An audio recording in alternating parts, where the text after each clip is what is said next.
Bonjour, nous voici ce soir pour notre deuxième rencontre, pour la lecture du Yoga Sutra de Patanjali. Prenez d'abord votre position confortable, assis sur une chaise, sur un coussin. Si vous choisissez d'être en position d'assise, faites-le, sinon prenez une position qui vous convient. Dans la première vidéo, nous avions situé l'ouvrage des Yoga Sutras de Patanjali dans cette période de changement social et même intellectuel, mais qui ne reniait rien de ses origines, de sa tradition.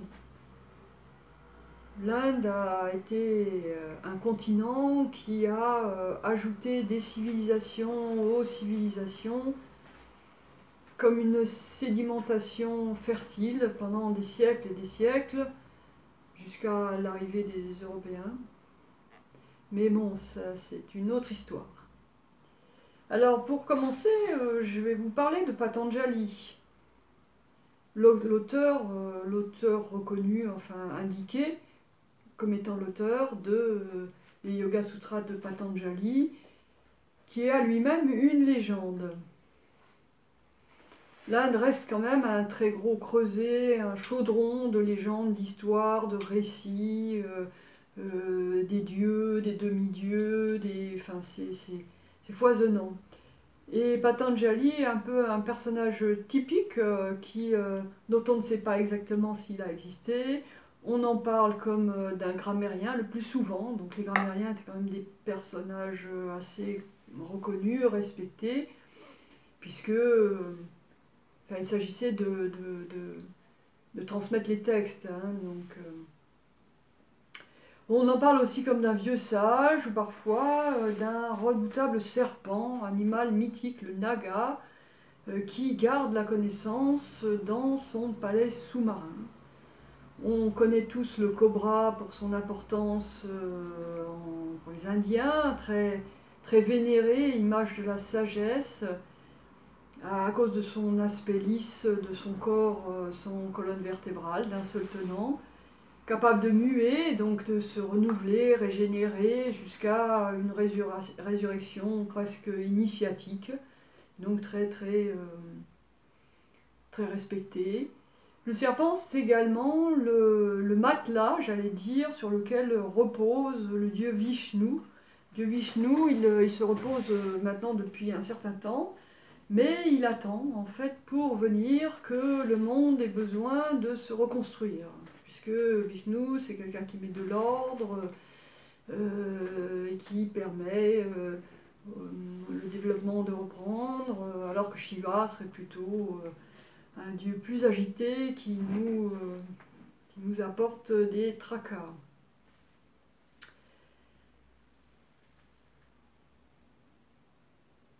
Peut-être que Vishnu arrivera bientôt. Donc Patanjali, ce serait peut-être finalement une suite de commentateurs ou de personnages qui auraient compilé les Yoga Sutras jusqu'à arriver à l'écrit final des 195 aphorismes. Et à partir de là, tous les commentaires qui vont suivre, et le premier, les commentateurs connus, est Vyasa dont on dit qu'il est peut-être d'ailleurs même l'auteur des Yoga Sutras, et qui aborde tous les savoirs de son époque, aussi bien linguistique, biologique, psychologique, et donne une vision d'ensemble de cette richesse indienne, tradition indienne. L'époque était, je vous l'ai dit, particulièrement fertile, foisonnante de création, d'idées. Il y a eu d'autres commentateurs après, bien sûr, beaucoup, et c'est ça qui nous permet de comprendre et d'analyser ces sutras, d'avoir plusieurs interprétations, donc de pouvoir à partir, c'est comme les points de vue, plusieurs points de vue, et c'est très riche. Le livre, donc les 195 aphorismes, sentences courtes, défilent par lesquels les sutras forment un collier. Ça veut dire qu'aucun de ces sutras ne se comprend sans lien avec les autres et sans interpénétration des uns avec les autres. Alors il faut savoir que les sutras ont été écrits en sanskrit, bien sûr, qui est quand même la langue fondamentale de l'Inde ancienne, la langue sacrée, hein, la langue révélée, un peu comme l'hébreu, le grec, enfin c'est toutes ces langues traditionnelles et sont considérées comme sacrées. Elle a la caractéristique, comme l'hébreu, d'être polysémique, c'est d'avoir plusieurs sens et d'être surtout pouvoir être lu à plusieurs niveaux. Donc ça donne un côté un peu secret, justement, comme toutes ces langues un peu sacralisées. Cette polysémie se démontre par la façon dont les mots et les syllabes sont liés entre elles et par la manière dont on les lit. On peut, la tradition, je vous ai dit que l'un était de tradition orale, donc on apprenait les textes par cœur, les jeunes brahmanes apprenaient les textes par cœur. Le Veda, qui fait des milliers de pages, a été transmis pendant des siècles de manière orale, par cœur. Et pour apprendre cela, ils apprenaient de droite à gauche, de gauche à droite, avec des césures au milieu, pour pouvoir le dire dans tous les sens. Dans tous les sens, jusqu'à reprendre le fil, mais quand même dans tous les sens. Donc, et également, il y a des coupures. En fait, à un moment donné, évidemment, on peut couper, hein, on s'arrête à la suite de tel. Mais selon l'endroit où on s'arrête, le sens de la phrase n'est pas forcément le même. Et en plus, les mots sont joints entre eux, puisque vous voyez un texte en sanskrit, je vous ai montré, mais rapidement l'autre fois, mais vous regarderez sur les sutras, ils sont tout attachés. Alors après, on détache les mots pour pouvoir en comprendre le sens, mais quand vous lisez, tout est attaché. Donc il y a des moments où on fait la rupture pour comprendre, mais cette rupture elle-même peut être à double sens, c'est-à-dire la chose et son contraire. Alors je vais vous prendre un exemple, c'est toujours le mieux de prendre un exemple. Pranayama, on parle souvent du pranayama, donc le pranayama, yama le souffle, et prana le souffle, et yama contrôle, maîtrise. Donc pranayama, maîtrise du souffle, contrôle du souffle, c'est simple. Or, vous avez deux mots, prana et yama, mais yama existe également avec un a devant, ayama. Donc si vous joignez prana et ayama, vous faites quand même un seul mot, pranayama, sauf que c'est pranayama, le a va être long, mais à l'écrit on ne le voit pas. Et donc le ayama, c'est l'inverse, puisque c'est privatif, donc c'est l'inverse du contrôle, c'est l'expansion. Donc quand vous avez pranayama, et vous avez l'expansion du souffle au lieu de pranayama qui est le contrôle du souffle. Voilà un petit exemple plus simple que je puisse trouver. Je ne suis pas sanskritiste non plus, donc il y aurait certainement d'autres choses à en dire, mais c'est pour comprendre la subtilité de la prononciation et justement de l'importance de l'oral, quoi, en fait. Hein. Et pour aussi vous dire qu'on est quand même loin de la pensée cartésienne où il n'y a pas vraiment de oui, pas vraiment de non, pas vraiment de bien, pas vraiment de mal, c'est-à-dire que les choses ne sont pas binaires. Elles sont toujours plus compliquées que cela, plus complexes. Et il s'agit plutôt d'état, de perception, d'audition, d'interprétation. D'où la richesse, mais en même temps la complexité pour traduire ça dans notre façon cartésienne et assez binaire, donc de manier les concepts. Alors le livre maintenant. Le livre il est divisé en 4 parties. Alors partie c'est pada. Pada c'est le pied. La racine c'est aller. Pad c'est aller. Donc on voit bien que c'est marcher, c'est la marche, c'est le chemin. Donc chaque partie c'est une partie du chemin et on marche. Le premier, Samadhi-pada, c'est la finalité, les buts du yoga, par l'apaisement de l'esprit. Et je je veux dire, l'énonciation de tous les obstacles pour arriver à cette finalité, et en particulier les kleshas, les souffrances, les causes de souffrance. Le deuxième, c'est le sadhana, c'est-à-dire la stratégie, créer les conditions pour être bien sur ce chemin et être sûr qu'on va dans le bon sens. C'est là où on retrouve les 8 membres du yoga, les ashtangas, les 8 membres, qui sont les différentes étapes, peuvent être simultanées, mais qui sont différentes étapes de ce parcours, de ce grand parcours.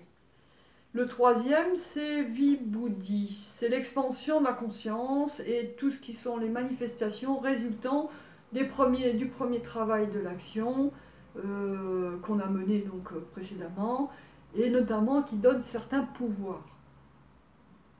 Aujourd'hui, ces pouvoirs, non, mais vous voyez ces ascètes là qui sortent de leur corps, enfin toutes ces choses qu'on croit magiques.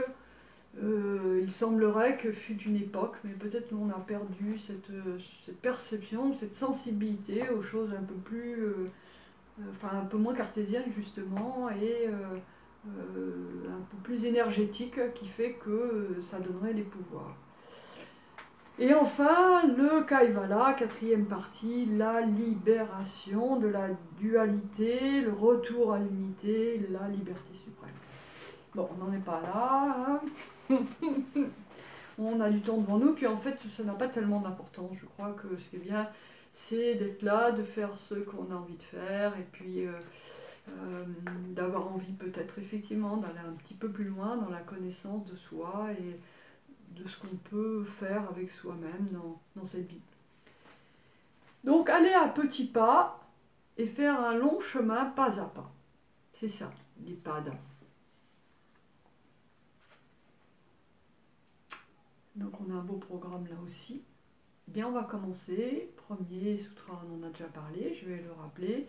Puis deuxième et troisième sutra, où on va trouver la définition du yoga. Alors le rappel du premier sutra, vous vous souvenez, maintenant commence l'enseignement ininterrompu du yoga. Donc, venu de loin pour irriguer notre présent et nous porter vers le futur.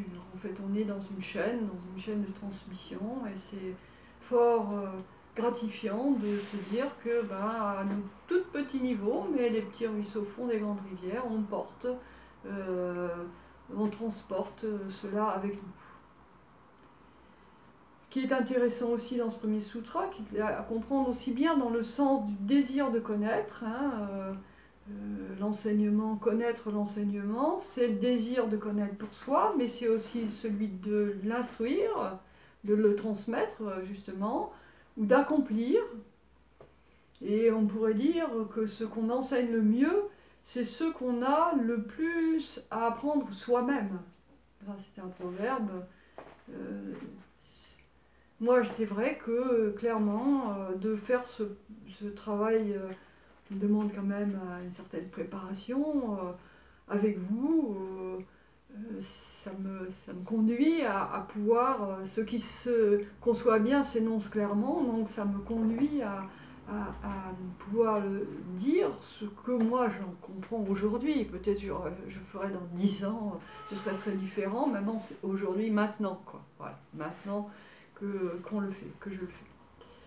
Alors le deuxième et troisième sutra, alors le deuxième vous le connaissez, je vous en ai déjà parlé plusieurs fois et je voulais même citer en sanskrit, Yoga Chitta Vritti Nirodha.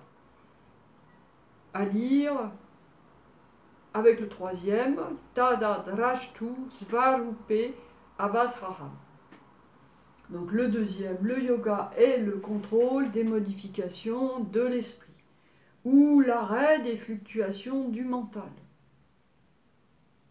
Et le deuxième, dans le cas où on arrive à contrôler les modifications du mental, de l'esprit, et dans ce cas, la conscience, ou le voyant, ou le témoin, je reviendrai là-dessus, s'établit dans sa vraie nature, sa nature essentielle, son être profond. là aussi tout un programme et ça ouvre des perspectives assez immenses. Ça ouvre des perspectives assez immenses, mais comme ça paraît simple, quoi. Il suffirait d'apaiser ses pensées, de contrôler mieux ses pensées et notre agitation mentale pour retrouver notre nature profonde dont on suppose qu'elle est calme, parfaitement consciente. Sauf que tout ça, en vrai, ça ne veut pas dire grand-chose. Ça ne fonctionne pas comme ça, en tout cas. Nous ne pouvons pas, par notre seule volonté, contrôler nos pensées. On peut essayer, un quart de seconde, je ne pense plus. Essayez, vous verrez. C'est quasiment impossible. Il n'y a pas d'instant où nous cessons de penser. Alors, que nous cessions de penser, je vais aller un petit peu plus loin, c'est-à-dire que la pensée, ce sont des mots. Parce que nous sommes des êtres doués de langage. Et c'est toute la différence que nous avons avec toute autre espèce, c'est que nous sommes doués de langage. Ce ne sont pas que les autres espèces ne parlent pas ou ne disent pas des choses, mais elles ne savent pas dire les choses qu'elles ne voient pas. Je veux dire des choses absentes, il n'y a que l'être humain qui sait le dire. Donc c'est un langage, ça se construit. Et de ce fait, on est esclave finalement de nos pensées, de nos représentations mentales. Alors, je vais faire une petite parenthèse, une petite digression, parce que je ne veux pas aller trop loin sur ce sujet, mais je vais quand même faire la digression, vous dire pourquoi je commence à m'emballer sur ce sujet. C'est qu'en fait, je suis très intéressée par la parole qui est quand même la syllabe créatrice dans beaucoup, hein, le logo dans la Bible, et le home dans les textes indiens disent que c'est la création du monde. Donc, pour l'être humain, en tout cas, puisqu'il est capable de le dire, c'est bien la création du monde. Donc je suis assez passionnée par ce sujet. Alors comme c'est une conversation, je me permets la digression. Et je d'ailleurs fait mon mémoire de yoga sur la parole dans l'enseignement et la pratique du yoga. Donc voilà, donc, fin de la digression sur le langage. Mais néanmoins, observez, vous verrez qu'à chaque instant, à chaque seconde, à chaque microseconde, un mot vous vient à propos de quelque chose. Un mot vous vient. Vous entendez, vous voyez, vous ressentez, et un mot vous vient. Pour vous dire à vous-même ce que vous voyez, ce que vous ressentez, ce que vous entendez. Il n'y a que de très rares occasions, on dit je n'ai pas de mots. Il y a de très rares occasions, on dit je n'ai pas de mots, je ne trouve pas les mots. Mais ces occasions sont extraordinaires. Ce sont des occasions de grande détresse. Quand on n'a pas de mots, c'est que vraiment il peut y avoir quelque chose, vous êtes de grande détresse. Voilà, un attentat, un accident, et là il n'y a plus de mots pour le dire. Et c'est terrible, bon, quand on voit les attentats de Charlie Hebdo, etc., ou du Bataclan, je pense qu'à un moment donné, les gens ont été sidérés parce qu'il leur arrivait, ils n'avaient plus rien, quoi. Ils n'avaient plus de mots. Il y a alors à l'inverse les grands plaisirs. Les grands plaisirs, on peut penser que pendant l'orgasme, on n'a pas de mots. Mais également, en regardant un tableau ou quelque chose de grandiose, un paysage grandiose, et tout à coup on est ravi, au sens d'être pris on est pris par la chose. Et donc on n'a plus de mots, puisque le mot nous sépare de la chose. Là, on n'est plus séparé de ce qu'on vit et on n'a plus de mots. Mais ça ne dure pas longtemps. Hein. Très vite, on se dit « Oh là là, que c'est beau, ah, t'as vu, c'est formidable, ah, que c'est bon. » Et voilà, c'est reparti, le petit vélo est reparti, et c'est comme ça. Observez. Alors c'est justement dans l'observation, vous allez voir que c'est possible hein, de commencer à apaiser, contrôler ses pensées, mais et il y a des techniques, et justement c'est bien l'objet du Yoga Sutra et d'autres pratiques comme la méditation. Alors, pour finir sur ce paragraphe ça paraît simple et ça ne l'est pas, ajoutons à tous ces mots qui nous viennent à tout moment, tiens, j'entends, je vois, ah ben tiens, mais les pensées inconscientes, parce que ça c'est quand on se le dit et qu'on entend qu'on se le dit. Mais il y a également toutes les pensées inconscientes qui sont là, et là on ne sait même pas qu'elles sont là, mais qui reviennent par moments de manière totalement inattendue, quand on ne les entend pas, les pensées refoulées, vous voyez, des fois, alors les lapsus, hein, Freud a bien expliqué ce qu'était un lapsus c'est vraiment quelque chose qui ressort et qui dit l'inverse de ce qu'on voulait dire, ou qui parle d'autre chose dont on ne voulait surtout pas parler. Voilà. Et puis aussi, vous pouvez me dire le sommeil, quand on dort quand même, ben non, quand on dort, il y a le sommeil avec rêve, et les rêves, eh bien les rêves, on pense quand même, on se raconte des histoires, on a des dialogues, on voit des images, et on est capable de les raconter après. Donc ça veut bien dire que les mots sont là.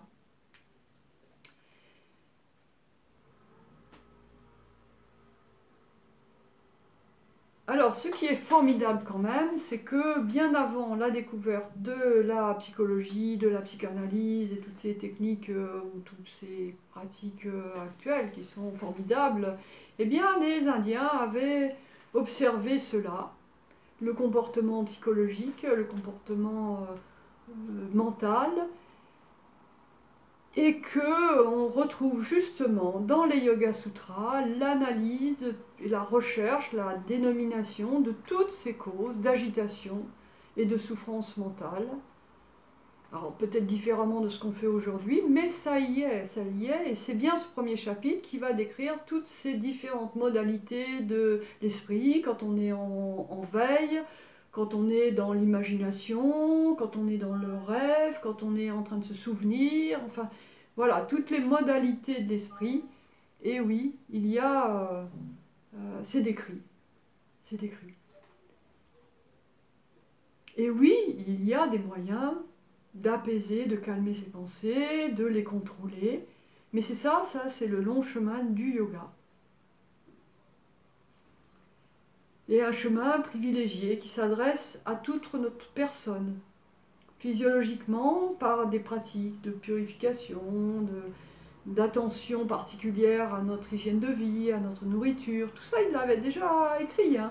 Psychologique, en adoptant des comportements adaptés, les yama, niyama, qu'on verra dans le deuxième chapitre, et qui sont des modes de comportement qu'on doit avoir vis-à-vis de soi-même, vis-à-vis des autres. Le premier étant ahimsa, la non-nuisance, ne pas nuire ni à soi-même, ni aux autres, ni à notre environnement. Ça, on y reviendra parce que c'est vraiment quelque chose qui... c'est la vie quotidienne, quoi. Hein. Au mental, par l'étude des textes, tout ce qui nous permet déjà intellectuellement de commencer à réfléchir à ce qu'on voudrait modifier en nous.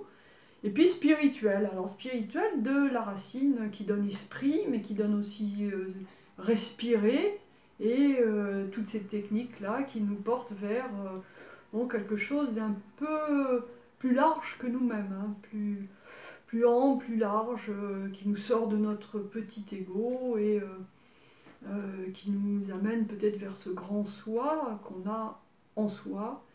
Et ça, ce sera la prochaine fois. Eh bien, je vais vous mettre un petit peu de musique et vous allez rester peut-être quelques instants en méditation, comme on avait dit qu'on le ferait.